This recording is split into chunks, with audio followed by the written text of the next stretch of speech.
But to me, the guy I have to look at is Javier Baez. Got the big contract last offseason. And listen, I know he has flaws in his game, but I remember last year the hand injury, or that was the big talking point as well. He had the injury and he had a really strong ending to the year. And that was the hope heading into this season was, the injury really hampered him and we were going to get back to seeing what he could be, which was what he was with the New York Mets. Probably not as good as that, but something pretty similar to that. And to this season, he's been one of the worst hitters in baseball, only has 6 home runs and 334 at-bats.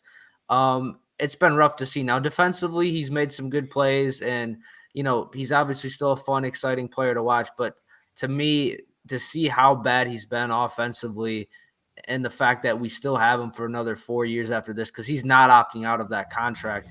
I mean, unless he just goes absolutely bonkers in the second half, it's just been really disappointing to see because I was a believer in him. I gave him the benefit of the doubt last year.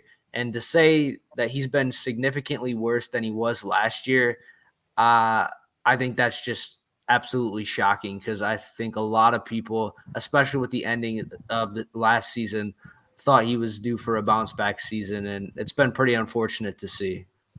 I'll tell you what, with Javi, what I'm missing from him, honestly, we signed him for a big contract. It is what it is. He's on this team, right? So there's no need to dwell on it. He's a Tiger. Great. His offense is bad. Great. That's not great. But if he's going to do that, if he's going to swing at sliders that are breaking away from him every single time, that's his prerogative. He's the one getting paid all that money to do it. What I'm missing from Javi is that jolt of electricity that he's always been known for. That is the Javi that you're not seeing in Detroit.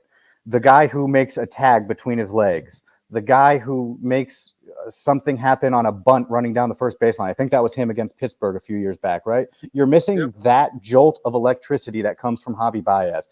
You could have looked at anything. The Tigers decision makers, when they signed him, even though they're probably not there anymore, they still had access to more information than we did. And we could tell you that he probably wasn't going to be that great of a hitter.